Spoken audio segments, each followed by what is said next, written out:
देश दुनिया की हर वड्डी खबर के लिए हुणे डाउनलोड करो number 1 news app Dainik Savera times.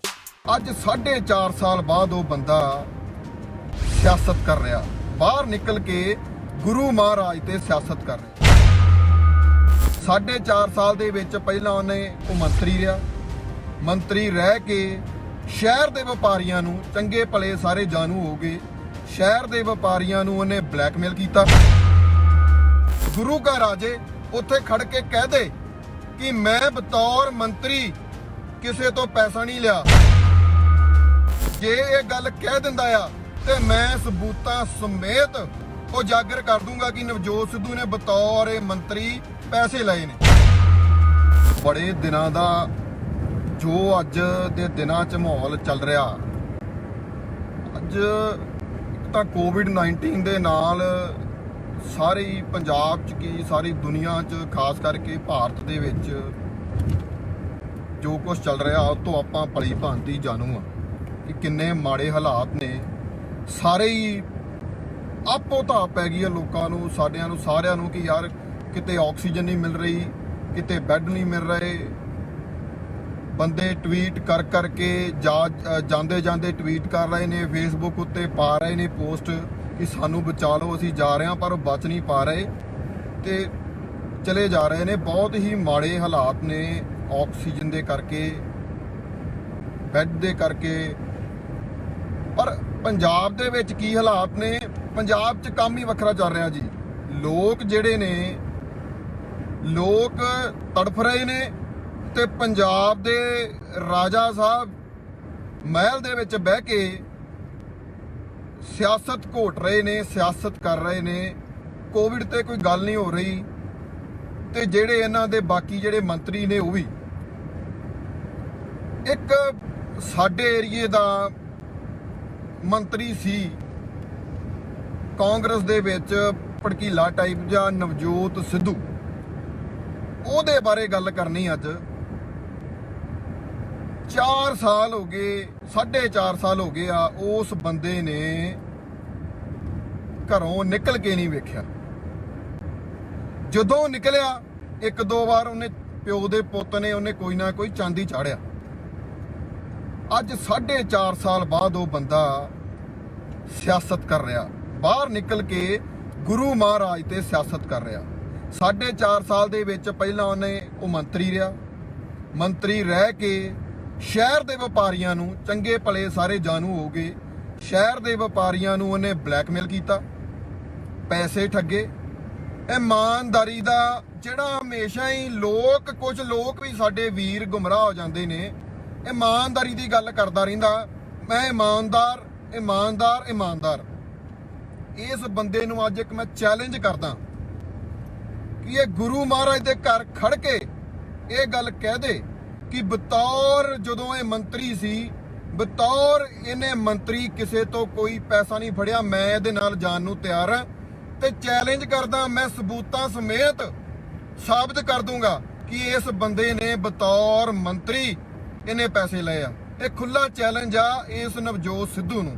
ਇਹਦੀਆਂ ਅੱਜ ਕਈ ਗੱਲਾਂ ਜਿਹੜੀਆਂ ਉਜਾਗਰ ਕਰਨੀਆਂ। ਪਹਿਲਾਂ ਮੈਂ ਇਹਨੂੰ ਇਹ ਗੱਲ ਦਾ ਚੈਲੰਜ ਕਰਦਾ, ਗੁਰੂ ਘਰ ਰਾਜੇ ਉੱਥੇ ਖੜ ਕੇ ਕਹਿ ਦੇ ਕਿ ਮੈਂ ਬਤੌਰ ਮੰਤਰੀ ਕਿਸੇ ਤੋਂ ਪੈਸਾ ਨਹੀਂ ਲਿਆ। ਜੇ ਇਹ ਗੱਲ ਕਹਿ ਦਿੰਦਾ ਆ ਤੇ ਮੈਂ ਸਬੂਤਾਂ ਸਮੇਤ ਉਜਾਗਰ ਕਰ ਦੂੰਗਾ ਕਿ ਨਵਜੋਤ ਸਿੱਧੂ ਨੇ ਬਤੌਰ ਮੰਤਰੀ ਪੈਸੇ ਲਏ ਨੇ। ਤੇ ਇਹ ਜਿਹੜਾ ਢੰਡੋਰਾ ਇਹ ਪਿੱਟਦਾ ਇਮਾਨਦਾਰੀ ਦਾ। ਨਾਲੇ ਸਾਰੇ ਜਿਹੜੇ ਕੁਝ ਵੀਰ ਕਹਿੰਦੇ ਨੇ ਕਿ ਇਹ ਬੜਾ ਇਮਾਨਦਾਰ ਆ, ਤੁਹਾਨੂੰ ਸਾਰਿਆਂ ਨੂੰ ਪਤਾ ਲੱਗ ਜੂ ਵੀ ਇਹ ਕਿੰਨੇ ਕੁ ਪਾਣੀ 'ਚ।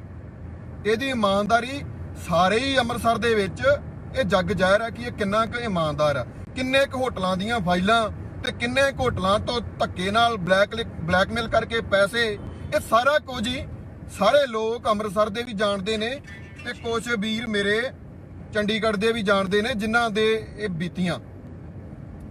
ਫੇਰ ਗੱਲ ਆ ਜਾਂਦੀ ਆ ਅੱਜ ਦੇ ਦਿਨਾਂ ਦੀ। ਇਹ ਕੀ ਕਰ ਰਿਹਾ ਜੀ? ਗੁਰੂ ਮਹਾਰਾਜ ਤੇ ਇਹ ਬੰਦਾ ਸਿਆਸਤ ਕਰ ਰਿਹਾ। ਗੁਰੂ ਮਹਾਰਾਜ ਤੇ ਹੋਈਆਂ ਘਟਨਾਵਾਂ ਜਿਨ੍ਹਾਂ ਦਾ ਸਾਨੂੰ ਹਮੇਸ਼ਾ ਹੀ ਦੁੱਖ ਆ ਤੇ ਦੁੱਖ ਰਹਿਣਾ ਆ, ਉਹਨਾਂ ਤੇ ਆ ਕੇ ਇਹ ਬੰਦਾ ਸਿਆਸਤ ਕਰ ਰਿਹਾ। ਇਹਨੂੰ ਬੰਦਾ ਪੁੱਛੇ 4.5 ਸਾਲ ਹੋ ਗਏ ਆ, ਉਦੋਂ ਤੂੰ ਬੋਲਿਆ ਨਹੀਂ ਤੇ ਜਦੋਂ ਆ ਥੋੜੇ ਕੁ 6 ਮਹੀਨੇ ਇਲੈਕਸ਼ਨ ਤੋਂ ਪਹਿਲਾਂ ਇਹ ਹਰ ਇੱਕ ਸਰਕਾਰ 'ਚ ਹੀ, ਬੇਸ਼ੱਕ ਇਹ ਪਹਿਲਾਂ ਸ਼੍ਰੋਮਣੀ ਅਕਾਲੀ ਦਲ ਭਾਜਪਾ ਸਰਕਾਰ 'ਚ ਹੋਵੇ ਜਾਂ ਇਹ ਹੁਣੇ ਕਾਂਗਰਸ 'ਚ ਆਵੇ, ਇਹਨੂੰ ਪੁੱਛਣ ਵਾਲਾ ਹੋਵੇ ਕਿ ਜਿਹੜਾ ਤੇਰਾ ਕੀੜਾ ਆ, ਜਿਹੜਾ ਤੇਰੇ ਅੰਦਰ ਬਗਾਵਤੀ ਕੀੜਾ ਜਾਗਦਾ, ਇਹ 6 ਮਹੀਨੇ ਪਹਿਲਾਂ ਹੀ ਕਿਉਂ ਜਾਗਦਾ ਆ? ਤੂੰ 4.5 ਸਾਲ ਪਹਿਲਾਂ ਕਿੱਥੇ ਸੀਗਾ? ਕਿੱਥੇ ਰਿਹਾ ਤੂੰ 4.5 ਸਾਲ ਪਹਿਲਾਂ? ਕੋਈ ਦੇ ਜਵਾਬ ਤਾਂ ਦੇ, ਲੋਕਾਂ ਨੂੰ ਪਤਾ ਲੱਗੇ ਕਿ 4.5 ਸਾਲ ਪਹਿਲਾਂ ਤੂੰ ਕਿੱਥੇ ਸੀ। ਰਹੀ ਗੱਲ ਜਿਹੜੀ ਤੂੰ ਗੱਲ ਕਰ ਰਿਹਾ ਗੁਰੂ ਮਹਾਰਾਜ ਦੇ ਜਿਹੜੀਆਂ ਹੋਈਆਂ ਘਟਨਾਵਾਂ ਦੀ, ਜਿਨ੍ਹਾਂ ਦੇ ਤੂੰ ਸਿਆਸਤ ਕਰ ਰਿਹਾ, ਮੈਂ ਇੱਕ ਗੱਲ ਪੁੱਛਣਾ ਚਾਹਣਾ ਇਸ ਨੂੰ ਬੰਦੇ ਨੂੰ ਕਿ ਜਦੋਂ ਜਿਹੜੇ ਤੂੰ ਜਿਨ੍ਹਾਂ ਦੇ ਜਾ ਕੇ ਸੋਨੀਆ ਗਾਂਧੀ ਦੇ ਤੂੰ ਪੈਰ ਛੂਹਣਾ ਆ, ਪੈਰੀਂ ਪੈਣਾ ਆ, ਪੱਗ ਦੀ ਸ਼ਰਮ ਵੀ ਨਹੀਂ ਕਰਦਾ, ਉਹ ਪੱਗ ਦੀ ਲਾਜ ਵੀ ਨਹੀਂ ਰੱਖਦਾ ਯਾਰ। ਤੂੰ ਉਹਨਾਂ ਦੇ ਪੈਰਾਂ 'ਚ ਜਾ ਕੇ ਡਿੱਗਦਾ ਆ।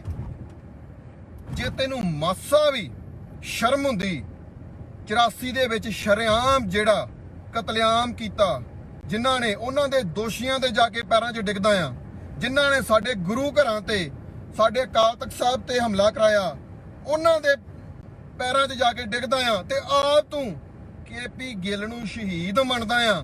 ਤੇ ਉਹ ਤੈਨੂੰ ਦੁੱਖ ਹੋਊਗਾ ਗੁਰੂ ਮਹਾਰਾਜ ਦੀ ਹੋਈਆਂ ਘਟਨਾਵਾਂ ਦੀ? ਤੈਨੂੰ ਦੁੱਖ ਹੋਊਗਾ ਯਾਰ? ਇਹ ਜਿਹੜੀ ਸਿਆਸਤ ਗੁਰੂ ਮਹਾਰਾਜ ਤੇ ਕਰ ਰਿਹਾ, ਇਹਨੂੰ ਕੋਈ ਇਹ ਸਵਾਲ ਪੁੱਛੋ ਕਿ ਤੂੰ ਉਹਨਾਂ ਦੇ ਪੈਰਾਂ 'ਚ ਡਿੱਗਦਾ ਯਾਰ ਜਿਨ੍ਹਾਂ ਨੇ 84 ਦੇ ਕਤਲੇਆਮ ਕਰਾਏ। ਇਹ ਗੱਲਾਂ ਕਰਦਾ ਆ। ਇੱਕ ਗੱਲ ਹੁੰਦੀ ਆ, ਮੈਂ ਸਾਰਿਆਂ ਦੀ ਰਿਸਪੈਕਟ ਕਰਦਾ, ਲੇਡੀਜ਼ ਦੀ ਸਾਰਿਆਂ ਦੀ, ਪਰ ਇੱਕ ਗੱਲ ਕਰਦਾ, ਇੱਕ ਨਾ ਲੇਡੀ, ਇੱਕ ਜਨਾਨੀ ਸੀ, ਉਹ ਪਹਿਲੇ ਘਰੇ ਵਿਆਹੀ ਗਈ, ਉੱਥੋਂ ਵੀ ਉਹਦਾ ਤਲਾਕ ਹੋ ਗਿਆ, ਉੱਥੇ ਵੀ ਉਹਦੀ ਨਹੀਂ ਗੱਲ ਬਣੀ। ਫੇਰ ਕੀ ਹੋਇਆ, ਉਹ ਦੂਜੇ ਘਰੇ ਵਿਆਹੀ ਗਈ, ਉੱਥੇ ਵੀ ਉਹਦਾ ਤਲਾਕ ਹੋ ਗਿਆ, ਉੱਥੇ ਵੀ ਨਹੀਂ ਵਸੀ। ਫੇਰ ਕੀ ਹੋਇਆ, ਤੀਜੇ ਘਰ ਗਈ, ਤੀਜੇ ਘਰ ਵੀ ਨਹੀਂ ਵਸੀ, ਕਿਉਂਕਿ ਲੱਛਣ ਨਹੀਂ ਸਹੀ ਸੀਗੇ, ਤੀਜੇ ਘਰ ਵੀ ਜਾ ਕੇ ਨਹੀਂ ਵਸੀ, ਉੱਥੋਂ ਵੀ ਤਲਾਕ ਹੋ ਗਿਆ। ਇਹ ਨਵਜੋਤ ਸਿੱਧੂ ਇੱਕ ਤਲਾਕਸ਼ੁਦਾ ਜਨਾਨੀ ਆ, ਜਿਹੜੀ ਆਪਦੇ ਸਹੁਰੇ ਵਸ ਹੀ ਨਹੀਂ ਸਕਦੀ। ਤੇ ਪੇਕੇ ਵੀ ਹੁਣ ਕਹਿਣ ਲੱਗ ਪਏ ਕਿ ਤੂੰ ਘਰੇ ਹੀ ਰਹਿ ਜਾ, ਤੈਨੂੰ ਕੋਈ ਬੁਟੀਕ ਬਟੂਕ ਖੋਲ ਦਿੰਨੇ ਆ, ਤੂੰ ਵਸ ਹੀ ਨਹੀਂ ਸਕਦੀ। ਚੱਜੀ ਆਪ ਤੇ ਕਹਿੰਦੀ ਵਿਹੜਾ ਵੱਡਾ, ਅਕਲ ਆਪ ਨਹੀਂ ਤੇ ਕਹਿੰਦੀ ਵਿਹੜਾ ਵੱਡਾ, ਮੇਰੇ ਤੋਂ ਸਫਾਈ ਨਹੀਂ ਹੁੰਦੀ। ਇਹ ਉਹੋ ਹੀ ਹਾਲ ਤੇਰਾ ਆ। ਬੰਦਾ ਚੰਗਾ ਤੂੰ ਨਹੀਂ, ਕੰਮ ਤੂੰ ਨਹੀਂ ਕਰ ਸਕਦਾ, ਤੇ ਨੁਕਸ ਦੂਜਿਆਂ ਦੇ। ਫਿਰ ਤੂੰ ਇੱਕ ਨੂੰ ਬਾਪ ਬਣਾਇਆ ਹੋਵੇ। ਆ ਜਿਹੜਾ ਰਾਹੁਲ ਗਾਂਧੀ ਨੂੰ, ਆ ਸੋਨੀਆ ਗਾਂਧੀ ਨੂੰ, ਇਹ ਕਾਂਗਰਸੀਆਂ ਨੂੰ ਇਹ ਪੁੱਛਦਾ, ਰਾਹੁਲ ਗਾਂਧੀ ਨੂੰ ਪੱਪੂ ਕਿਹਾ ਕਿੰਨੇ ਸੀ ਪਹਿਲੀ ਵਾਰ? ਕੌਣ ਸੀ ਪੱਪੂ? ਕਿੰਨੇ ਕਿਹਾ ਸੀ ਪੱਪੂ? ਇਹਨੇ ਨਵਜੋਤ ਸਿੱਧੂ ਨੇ ਕਿਹਾ ਸੀ। ਤੇ ਸੋਨੀਆ ਗਾਂਧੀ ਨੂੰ ਸਟੇਜ ਦੇ ਉੱਤੋਂ ਕੀ ਕਿਹਾ ਸੀ ਵੀ ਮੁੰਨੀ ਨਾਲੋਂ ਵੱਧ ਬਦਨਾਮ। ਤੇ ਮੁੰਨੀ ਕਿਹਨੂੰ ਕਿਹਾ ਸੀ? ਕਿੰਨੇ ਕਿਹਾ ਸੀ? ਤੇ ਕਿਹਨੂੰ ਕਿਹਾ ਸੀ? ਨਵਜੋਤ ਸਿੱਧੂ ਨੇ ਸੋਨੀਆ ਗਾਂਧੀ ਨੂੰ ਕਿਹਾ ਸੀਗਾ। ਤੁਸੀਂ ਦੇਖ ਲਓ ਵੀ ਇਹ ਕਿੰਨਾ ਕਿਹਦਾ ਕਰੈਕਟਰ ਆ, ਕੀ ਆ। ਮੈਂ ਹੋਰ ਅੱਜ 2-4 ਸੱਚ ਖੋਲ ਦਿੰਨਾ ਆ। ਮੈਂ ਬਾਈ ਨੇਮ ਕਹਿ ਦਿੰਨਾ ਆ, ਸਾਡਾ ਵੀਰ MLA ਜਲੰਧਰ ਤੋਂ ਪ੍ਰਗਟ ਸਿੰਘ ਕਾਂਗਰਸ ਦਾ ਤੇ ਇਹਦੇ ਖਾਸ ਦੋਸਤ, ਪੁੱਛੋ ਪ੍ਰਗਟ ਸਿੰਘ ਨੂੰ, MLA ਸਾਹਿਬ ਨੂੰ, ਕਿ 25 26 ਫੋਨ ਨਹੀਂ ਕੀਤੇ ਇਹਨੂੰ, ਇਹਨੇ ਤੇਰਾ ਫੋਨ ਹੀ ਨਹੀਂ ਚੁੱਕਿਆ। ਯਾਰ ਜਿਹੜਾ ਬੰਦਾ ਆਪਣੇ ਦੋਸਤ ਇੱਕ MLA ਦਾ ਫੋਨ ਹੀ ਨਹੀਂ ਚੱਕ ਸਕਦਾ, ਕਿਸੇ ਨੂੰ ਕਹਿ ਰਿਹਾ ਕਿ ਯਾਰ ਉਹਨੂੰ ਕਹੋ ਮੇਰਾ ਫੋਨ ਚੱਕ ਲੈ, ਦੱਸੋ ਉਹ ਕੀ ਹੋਰ ਕਿਸੇ ਦਾ ਕਰੂਗਾ। ਤੇ ਹੋਰ ਦੱਸਦਾ, ਇੱਕ ਦਿਨ ਕਾਂਗਰਸੀ ਮੰਤਰੀ ਭਰਾ ਨੂੰ ਵੀ ਪਤਾ, ਵੀਰ ਨੂੰ ਪਤਾ, ਤੇ ਘਰੇ ਆਏ, ਇਹਨੂੰ ਤੇ ਮਿਲਣ ਆਏ, ਤੇ ਮਿਲ ਕੇ ਬਾਹਰ ਬੈਠੇ ਰਹੇ, ਤੇ ਇਹਨੇ ਅੰਦਰੋਂ ਮੈਸੇਜ ਘੱਲਿਆ, ਕਹਿੰਦਾ ਮੈਂ ਅੱਜ ਨਹਾਤਾ ਨਹੀਂ ਤੇ ਮੈਂ ਮਿਲਣਾ ਨਹੀਂ। ਤੁਸੀਂ ਦੱਸੋ ਵੀ ਇਹ ਜਿਹੜਾ ਆਪਣੇ ਮੰਤਰੀਆਂ ਨੂੰ, ਜਿਹੜੇ ਇਹਦੇ ਕੁਲੀਗ, ਉਹਨਾਂ ਨੂੰ ਹੀ ਨਹੀਂ ਮਿਲ ਪਾ ਰਿਹਾ, ਤੇ ਕੀ ਪੰਜਾਬ ਦਾ ਕੀ ਸੋਚੂਗਾ ਸਾਰਾ ਡਰਾਮਾ। ਫਿਰ ਇਹਦੇ ਲੱਛਣ ਵੇਖੋ ਕੀ ਕਰਦਾ ਏ। ਉਹ ਗੱਲ ਨਾ ਕਿ ਆਪ ਕੁਚੱਜੀ ਤੇ ਕਹਿੰਦੀ ਵਿਹੜਾ ਵੱਡਾ। ਕੋਈ ਇਹਨੂੰ ਕੋਈ ਚੱਲ ਜੇ ਜੀ, ਕਦੀ ਇਹ ਮੌਨ ਵਰਤ ਤੇ ਘਰੇ ਬੈਠਾ ਆ, ਕਦੀ ਇਹਨੇ ਕੋਈ ਘਰੇ ਸਟ੍ਰਾਈਕ ਤੇ ਆਪਣੀ ਭੁੱਖ ਹੜਤਾਲ ਤੇ ਆ, ਕਦੀ ਇਹਨੇ ਧਰਨਾ ਲਾਇਆ। ਉਹ ਮਾਮਾ ਘਰੇ ਕਿਹਦੇ ਖਿਲਾਫ ਧਰਨਾ ਲਾਈ ਫਿਰਦਾ ਤੂੰ? 4 ਸਾਲ ਹੋ ਗਏ, ਘਰੋਂ ਤਾਂ ਨਿਕਲਿਆ ਨਹੀਂ। ਤੇ ਸਾਡੀ ਭੈਣ ਵੀ ਪਟਿਆਲੇ ਜਾਪਦਾ ਰੁੱਸ ਕੇ ਬੈਠੀ ਆ, ਤੇ ਤੂੰ ਕਿਹਦੇ ਖਿਲਾਫ ਧਰਨਾ ਲਾਈ ਫਿਰਦਾ, ਜਾਂ ਕਿਹਨੂੰ ਭੁੱਖ ਹੜਤਾਲਾਂ ਰੱਖ ਕੇ ਮਨਾਈ ਜਾਂਦਾ ਆ? ਇਹ ਨਵੇਂ ਹੀ ਇਹਦੇ ਸ਼ੋਸ਼ੇ, ਨਵੀਆਂ ਹੀ ਇਹਦੀਆਂ ਗੱਲਾਂ, ਮਤਲਬ ਕੱਢ ਕੇ ਕੋਈ ਨਾ ਕੋਈ ਨਵਾਂ ਹੀ ਲੈ ਆਉਂਦਾ ਜੀ।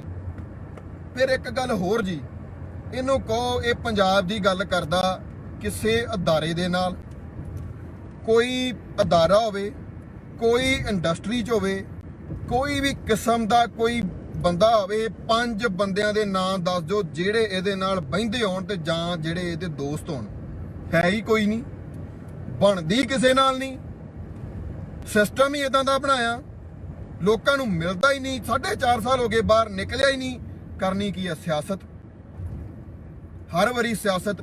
ਫਿਰ ਇਹ ਬੰਦਾ ਇੰਨਾ ਗਿਰ ਗਿਆ। ਇੱਕ ਵਾਰ ਮੈਂ ਇਹਦੇ ਨਾ ਜੀ, ਮੈਂ ਇੱਥੇ ਲਿਖਿਆ ਸੀਗਾ ਇਹਦੇ, ਇਹਨੇ ਸ਼ੇਰ ਇਹ ਬੋਲੇ, ਮੈਂ ਸੁਣੇ, ਮੈਂ ਹੁਣੇ ਉਹ ਵੇਖ ਰਿਹਾ ਸੀਗਾ ਕੀ ਬੋਲਦਾ ਏ।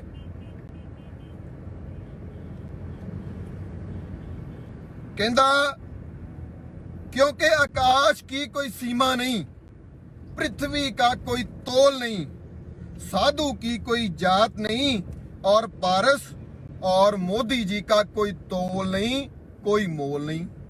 आ जदों मोदी जी नाल सी उदों बोलता, फिर गया जिन्नू मुन्नी कहंदा सीगा, फिर ये सोनिया गांधी कोल चल गया, फिर ओही शेर बोलन लग पिया कि जी क्योंकि आकाश की कोई सीमा नहीं, पृथ्वी का कोई तोल नहीं, साधु की कोई जात नहीं, और पारस और बापू आसाराम का कोई तोल नहीं, मोल नहीं। बापू आसाराम जी नूं ये बोल गया ते सोनिया गांधी वरी भी यही ही बोल गया, क्योंकि आकाश की कोई सीमा नहीं, पृथ्वी का कोई तोल नहीं, साधु की कोई जात नहीं, और पारस और सोनिया जी का कोई तोल नहीं, मोल नहीं। फिर इन्हें सब तो घटिया हरकत की इस बंदे की। तुसीं वेखो, ये करतारपुर साहब जांदा ਤੇ ਗੁਰੂ ਨਾਨਕ ਸਾਹਿਬ ਲਈ ਵੀ ਸੇਮ ਸ਼ਬਦ ਬੋਲਦਾ ਕਿ ਸੋਨੀਆ ਗਾਂਧੀ ਜਿਨਨੇ ਨਸਲਕੁਸ਼ੀ ਕਰਾਈ ਹੋਵੇ, ਗਾਂਧੀ ਪਰਿਵਾਰ ਨੇ ਜਿਨਨੇ ਸਾਡੇ ਗੁਰੂ ਘਰ ਢਾਏ ਹੋਵੇ, ਤੇ ਮੋਦੀ ਤੇ ਹੋਰ ਜਿੰਨਾ ਦੋ ਚੌਲੀ ਬੋਲਿਆ, ਬਹੁਤ ਲਈ ਸੇਮ ਬੋਲਿਆ। ਤੇ ਸੇਮ ਜਾ ਕੇ ਗੁਰੂ ਨਾਨਕ ਸਾਹਿਬ ਲਈ ਕੀ ਬੋਲਿਆ? ਕਹਿੰਦਾ ਕਿਉਂਕਿ ਆਕਾਸ਼ ਕੀ ਕੋਈ ਸੀਮਾ ਨਹੀਂ, ਪ੍ਰithvi का कोई तोल नहीं, साधु की कोई जात नहीं, और पारस और गुरु नानक साहब जी का कोई तोल नहीं, मोल नहीं। सेम ही इस बंदे ने सेम शब्द गुरु साहब ਲਈ ਵਰਤੇ ਕਿ ਗੁਰੂ ਸਾਹਿਬ ਨੂੰ ਕਿੱਥੇ ਜਾ ਕੇ ਨੇ ਮਿਲਾਤਾ। ਇਹਦੀ ਸੋਚ ਵੇਖ ਲਓ, ਇਹਦੀ ਕਰਤੂਤ ਵੇਖ ਲਓ, ਇਸ ਜਨਾਨੀ ਦੀ, ਇਸ ਤਲਾਕਸ਼ੁਦਾ ਜਨਾਨੀ ਦੀ ਇਹਦੀ ਗੱਲ ਦੇਖ ਲਓ ਵੀ ਇਹ ਕੀ ਕੰਮ ਕਰ ਰਿਹਾ ਹੈ। ਹੋਰ ਵੀ ਇਹਦੀਆਂ ਮੈਂ 2-4 ਇਹਦੇ ਤੇ ਮੈਂ ਲਿਖੇ ਸੀਗੇ ਵੀ ਇਹ ਕੀ ਇਹਦਾ ਚੱਲ ਰਿਹਾ ਮਸਲਾ। ਹਾਂ,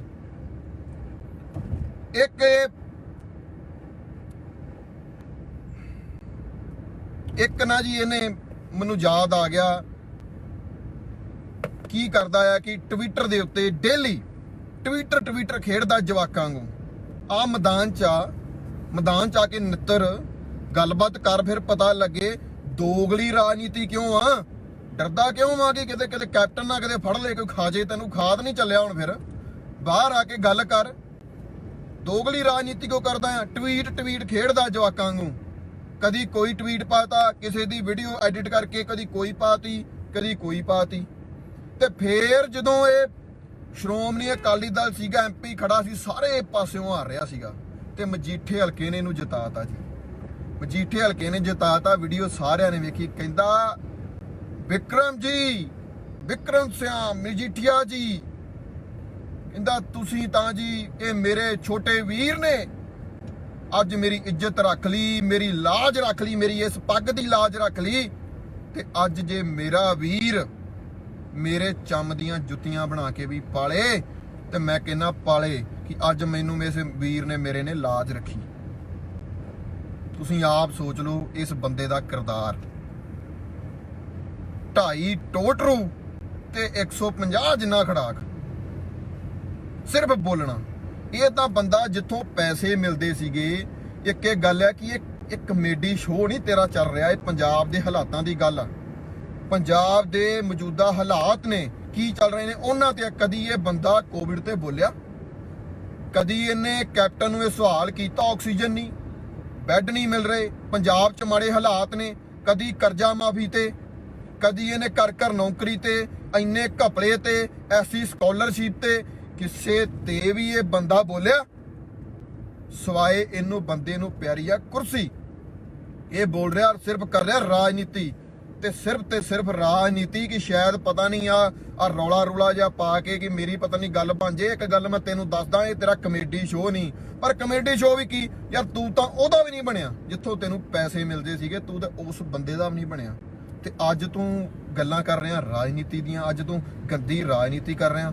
ਅਸੀਂ ਤਾਂ ਹਮੇਸ਼ਾ ਹੀ ਅਰਦਾਸ ਕਰਦੇ ਹਾਂ ਕਿ ਗੁਰੂ ਮਹਾਰਾਜ ਅੱਗੇ ਅਰਦਾਸ ਕਰਦੇ ਹਾਂ ਕਿ ਜਿਹੜਾ ਬੰਦਾ ਇਸ ਤੇ ਸਿਆਸਤ ਕਰ ਰਿਹਾ ਜਾਂ ਜਿਹੜਾ ਬੰਦੇ ਨੇ ਇਸ ਮਾੜੀਆਂ ਘਟਨਾਵਾਂ ਦੇ ਵਿੱਚ ਕੋਈ ਹਿੱਸੇਦਾਰ ਆ ਜਾਂ ਜਿਹਨੇ ਕੋਸ਼ਿਸ਼ ਕੀਤੀ ਆ ਜਾਂ ਜਿਹੜਾ ਗੰਦੀ ਸਿਆਸਤ ਕਰ ਰਿਹਾ, ਗੁਰੂ ਮਹਾਰਾਜ ਕਰੇ ਉਹਦਾ ਕੁਝ ਨਾ ਰਵੇ ਤੇ ਸੱਚ ਆਪੇ ਆਏ ਨਾ। ਗੁਰੂ ਮਹਾਰਾਜ ਨੂੰ ਇਨਸਾਫ ਤੇਰੇ ਵਰਗਾ ਟੁੱਚੀ ਦਾ ਬੰਦਾ ਨਹੀਂ ਦਵਾ ਸਕਦਾ। ਗੁਰੂ ਮਹਾਰਾਜ ਆਪ ਨੇ ਆਪਣੇ ਆਪ ਨੂੰ ਆਪ ਗੁਰੂ ਮਹਾਰਾਜ ਸਾਰਾ ਕੁਝ ਕਰਨਗੇ, ਤੁਸੀਂ ਕੀ ਦਵਾਓਗੇ ਇਨਸਾਫ? ਅੱਜ 4 ਸਾਲ 4.5 ਸਾਲ ਬਾਅਦ ਤੁਹਾਨੂੰ ਯਾਦ ਆ ਗਈ ਤੁਸੀਂ ਸਿਆਸਤ ਕਰਦੇ ਹੋ। ਇਹ ਤੁਹਾਨੂੰ ਇੱਥੇ ਹੀ ਦੇਣੀਆਂ ਪੈਣੀਆਂ ਨੇ। ਤੇ ਬਾਕੀ ਜਿਹੜਾ ਮੈਂ ਪਹਿਲਾਂ ਕਹਿੰਦਾ, ਜਿਹੜਾ ਚੈਲੰਜ ਕੀਤਾ ਨਾ ਮੇਰਾ ਵੀਰ, ਉਹਦੇ ਉੱਤੇ ਜਿੱਥੇ ਮਰਜ਼ੀ ਆ ਜੀ, ਤੈਨੂੰ ਆਪੇ ਪਤਾ ਲੱਗ ਜੂ ਸਬੂਤਾਂ ਸਮੇਤ। ਮੈਂ ਪੇਸ਼ ਹੋਊਂਗਾ ਲੈ ਕੇ ਕਿ ਆਹ ਬੰਦੇ ਦੇ ਸਬੂਤ ਆ, ਬਤੌਰ ਮੰਤਰੀ ਨੇ ਇੱਥੋਂ ਪੈਸੇ ਲਏ ਆ। ਤੇ ਡਰਾਮੇ ਕਰਨੇ ਬੰਦ ਕਰੇ, ਟਵੀਟ ਕਰਨੇ ਬੰਦ ਕਰ। ਜੇ ਨਿੱਤਰਨਾ ਤੇ ਸਿੱਧਾ ਇੱਕ ਵਾਰ ਮੈਦਾਨ 'ਚ ਆ ਕੇ ਨਿੱਤਰ, ਤੇ ਨਹੀਂ ਤੇ ਤੇਰੇ ਖੁਲਾਸੇ ਡੇਲੀ ਹਰ ਦਿਨ ਆਏ ਦਿਨ ਤੇਰਾ ਨਵੇਂ ਤੋਂ ਨਵਾਂ ਖੁਲਾਸਾ ਕਰੂੰਗਾ। ਤਾਂ ਮੈਂ ਸਾਰਿਆਂ ਨੂੰ ਬੇਨਤੀ ਕਰਦਾ ਕਿ ਇਸ ਬੰਦੇ ਦੇ ਗੁੰਮਰਾਹ ਜਿਹੜਾ ਲੋਕਾਂ ਨੂੰ ਇਹ ਕਰ ਰਿਹਾ, ਗੁੰਮਰਾਹ ਹੋਣ ਦੀ ਲੋੜ ਨਹੀਂ।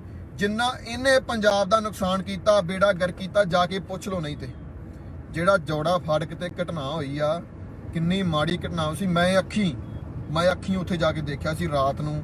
ਮੈਂ ਤੁਹਾਨੂੰ ਕੀ ਦੱਸਾਂ, ਉੱਥੇ ਜਿਹੜੇ ਹਾਲਾਤ ਸੀਗੇ ਪੰਡਾਂ ਦੇ ਵਿੱਚ, ਜੋ ਉੱਥੇ ਆ ਰਿਹਾ ਸੀਗਾ, ਜੋ ਉੱਥੇ ਮਾੜੇ ਹਾਲਾਤ ਸੀ, ਜਿਹੜਾ ਬੰਦਾ ਦੇਖਦਾ ਰਾਤ ਨੂੰ ਜਾ ਕੇ ਉਹ ਹੀ ਜਾਣਦਾ ਉੱਥੇ ਇੰਨੇ ਮਾੜੇ ਹਾਲਾਤ ਸੀਗੇ। ਇਹ ਬੰਦਾ ਉਹਨਾਂ ਦੀ ਮੌਤ ਦਾ ਵੀ ਜ਼ਿੰਮੇਵਾਰ ਆ। ਇਹਨੇ ਉਹਨਾਂ ਦੀ ਲਾਸ਼ਾਂ ਤੇ ਵੀ ਸਿਆਸਤ ਕੀਤੀ। ਇਹ ਬੰਦੇ ਨੇ ਉਹਨਾਂ ਦੇ ਬੱਚੇ ਗੋਦ ਲਏ।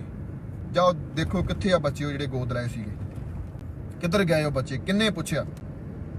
ਹਰ ਵਾਰੀ ਇਹਨੇ ਜਿੰਨੀ ਵਾਰੀ ਇਹ ਬਾਹਰ ਨਿਕਲਿਆ, ਹਰ ਵਾਰੀ ਕੋਈ ਨਾ ਕੋਈ ਇਹਨੇ ਪੁੱਠਾ ਹੀ ਕੰਮ ਕੀਤਾ। ਤੇ ਹਰ ਵਾਰੀ ਇਹਨੇ ਵਾਅਦਾ ਕੀਤਾ ਤੇ ਹਰ ਵਾਰੀ ਵਾਅਦਾ ਹੀ ਨਹੀਂ ਪੂਰਾ ਕੀਤਾ। ਤੂੰ ਤਾਂ 2 ਵਾਅਦੇ ਹੀ ਨਹੀਂ ਪੂਰੇ ਕਰ ਸਕਦਾ ਯਾਰ, ਤੇ ਤੂੰ ਸਿਆਸਤ ਕਰਨ ਦੀ ਗੱਲ ਕਰ ਰਿਹਾ, ਗੰਦੀ ਸਿਆਸਤ ਕਰ ਰਿਹਾ। ਇਸ ਕਰਕੇ ਇਸ ਬੰਦੇ ਦੇ ਉੱਤੇ ਬਿਲਕੁਲ ਵੀ ਇਤਬਾਰ ਕਰਨ ਦੀ ਲੋੜ ਨਹੀਂ। ਲੋਕਾਂ ਨੂੰ ਇਹ ਗੁੰਮਰਾਹ ਕਰ ਰਿਹਾ। ਨਾਲ ਹੀ ਸੇਮ ਪੰਜਾਬ ਗਵਰਨਮੈਂਟ ਵੀ, ਸੀਐਮ ਸਾਹਿਬ ਵੀ ਉਹ ਵੀ ਮਹਿਲ ਦੇ ਵਿੱਚ ਬੈਠੇ ਨੇ, ਉਹ ਵੀ ਕੁਝ ਨਹੀਂ ਕਰ ਰਿਹਾ। ਉਧਰ ਵੀ ਸੇਮ ਹੀ ਕੰਮ ਚੱਲ ਰਿਹਾ। ਤੇ ਇਹ ਲੋਕੀ ਮਰ ਰਹੇ ਨੇ, ਲੋਕਾਂ ਦਾ ਬੁਰਾ ਹਾਲ ਆ। ਤੇ ਇਹ ਬੰਦੇ ਸਾਰੇ ਕਦੀ ਕੋਈ ਖਬਰ ਚੱਲ ਰਹੀ ਆ ਉਧਰ ਮੀਟਿੰਗ ਕਰ ਰਿਹਾ ਜੀ, ਕਦੀ ਕੋਈ ਖਬਰ ਚੱਲ ਰਹੀ ਆ ਉਹਦੇ ਘਰ ਅੱਜ 12 ਐਮਐਲਏ ਮੀਟਿੰਗ ਆ, 20 ਐਮਐਲਏ ਉਧਰ ਮੀਟਿੰਗ ਹੋ ਗਈ। ਕਿ ਲੋਕਾਂ ਨੇ ਤੁਹਾਡਿਆਂ ਤੋਂ ਕੀ ਲੈਣਾ ਇਹਨਾਂ ਗੱਲਾਂ ਤੋਂ? ਤੁਸੀਂ 5 ਸਾਲ ਹੋ ਗਏ, 4.5 ਸਾਲ ਹੋ ਗਏ ਤੁਸੀਂ ਸਰਕਾਰ ਚਲਾ ਰਹੇ ਜੇ, ਤੇ ਤੁਹਾਡੇ ਤੋਂ ਲੋਕਾਂ ਨੇ ਕੀ ਲੈਣਾ? ਤੁਸੀਂ ਲੋਕਾਂ ਦੇ ਮੁੱਦਿਆਂ ਦੀ ਗੱਲ ਕਰੋ, ਲੋਕਾਂ ਦੀ ਗੱਲ ਕਰੋ। ਤੇ ਇਹ ਆਪਣਾ ਹੀ ਕਮਲ ਕਲੇਸ਼ ਕਾਟੋ ਕਲੇਸ਼ ਪਾ ਕੇ ਬੈਠੇ ਨੇ ਕਿ ਉਹ ਉਧਰ ਚਲ ਗਿਆ, 2-4 ਉਹਦੇ ਚਲ ਗਏ। ਵੀਰੋ, ਇਹ ਸਮਝਣ ਦੀ ਲੋੜ ਆ। ਇਹ ਲੋਕਾਂ ਨੂੰ ਅਸਲ ਮੁੱਦਿਆਂ ਤੋਂ ਭਟਕਾ ਕੇ ਲੋਕਾਂ ਨੂੰ ਗੁੰਮਰਾਹ ਕਰ ਰਹੇ ਆ। ਸੋ ਸਾਰਿਆਂ ਨੂੰ ਬੇਨਤੀ ਆ ਕਿ ਵੀਡੀਓ ਨੂੰ ਵੱਧ ਤੋਂ ਵੱਧ ਸ਼ੇਅਰ ਕਰ ਦਿਓ ਤਾਂ ਕਿ ਇਹਦੇ ਤੱਕ ਜ਼ਰੂਰ ਪਹੁੰਚੇ ਤੇ ਇਹ ਵੀ ਕੁਝ ਗੱਲਾਂ ਦਾ ਜਵਾਬ ਜਿਹੜਾ ਅਸੀਂ ਮੰਗਿਆ ਉਹ ਦੇ ਦੇ। ਵਾਹਿਗੁਰੂ ਜੀ ਕਾ ਖਾਲਸਾ, ਵਾਹਿਗੁਰੂ ਜੀ ਕੀ ਫਤਿਹ। ਮੀਆਂ ਰਫੀਕ ਮੁਹੰਮਦ ਸਾਰੀਆਂ ਥਾਵਾਂ ਤੋਂ ਮਾਇੂਸ ਅਤੇ ਨਿਰਾਸ਼ ਹੋਣ ਵਾਲੇ ਇੱਕ ਵਾਰ ਫੋਨ ਜ਼ਰੂਰ ਕਰੋ, ਜਿਵੇਂ ਚਾਹੋਗੇ ਉਵੇਂ ਹੋਏਗਾ। It's my promise, immediately result open challenge. ਇਲਮਾਂ ਦੇ ਮਾਹਿਰ A to Z ਸਮੱਸਿਆਵਾਂ ਫੋਨ ਤੇ ਘਰ ਬੈਠੇ ਕਰਵਾਓ ਹੱਲ। ਵਸ਼ੀਕਰਨ ਅਤੇ ਮੁੱਠ ਕਰਨੀ, ਲਵ ਮੈਰਿਜ, ਸੌਤਨ ਅਤੇ ਦੁਸ਼ਮਣ ਤੋਂ ਛੁਟਕਾਰਾ, ਪੱਕਾ ਕੰਮ ਪੱਕਾ ਹੱਲ, 101% ਦੀ ਗਾਰੰਟੀ। ਸਭ ਤੋਂ ਪਹਿਲਾਂ ਕੰਮ ਕਰਨ ਦਾ ਵਾਅਦਾ, ਨੌਕਰੀ, ਪ੍ਰਮੋਸ਼ਨ, ਕਾਰੋਬਾਰ 'ਚ ਪਰੇਸ਼ਾਨੀ, ਘਰ 'ਚ ਝਗੜਾ, ਕੋਰਟ ਕੇਸ, ਤਲਾਕ, ਪ੍ਰਾਪਰਟੀ ਝਗੜਾ, ਪਤੀ ਪਤਨੀ ਚੰਬਨ, ਜਾਦੂ ਟੋਣਾ, ਮਨਮੋਹਣੀ ਵਸ਼ੀਕਰਨ ਕਰਵਾਓ ਜਾਂ ਤੁੜਵਾਓ, ਰੁੱਸੇ ਨੂੰ ਮਨਾਉਣਾ। ਮੋਬਾਈਲ 84 374 94647 84 374 94648। पंडित राधे शर्मा चमत्कार हुंदे वेखो अपनी अखां दे सामने। 24 घंटे विच पाओ हर परेशानी दा हल। मुसलमानी, रूहानी ते काले इलम दे बादशाह, मेरे कीते नूं मेरे तो इलावा कोई कट नहीं सकदा। मोड़ी वशीकरण करवाओ, मनचाह प्यार पाओ, लव मैरिज, सौतन दुश्मन तो छुटकारा, तलाक केस, जमीनी झगड़ा, नौकरी, कारोबार च रुकावट, विदेश यात्रा, लॉटरी तो धन मिलेगा जां नहीं, सच्चाई जानो। लॉटरी नंबर पाओ 649 होवे जां लोटो मैक्स, तुहाडी हर गल 100% गुप्त रखी जावेगी। प्यार विच धोखा खाए प्रेमी प्रेमिका एक बार जरूर मिलो, मैं तुहाडा प्यार टुटन नहीं देवांगा। मोबाइल 98 768 045 80 85 588 38 617। देश दुनिया की हर वड्डी खबर के लिए हुणे डाउनलोड करो number 1 news app Dainik Savera times.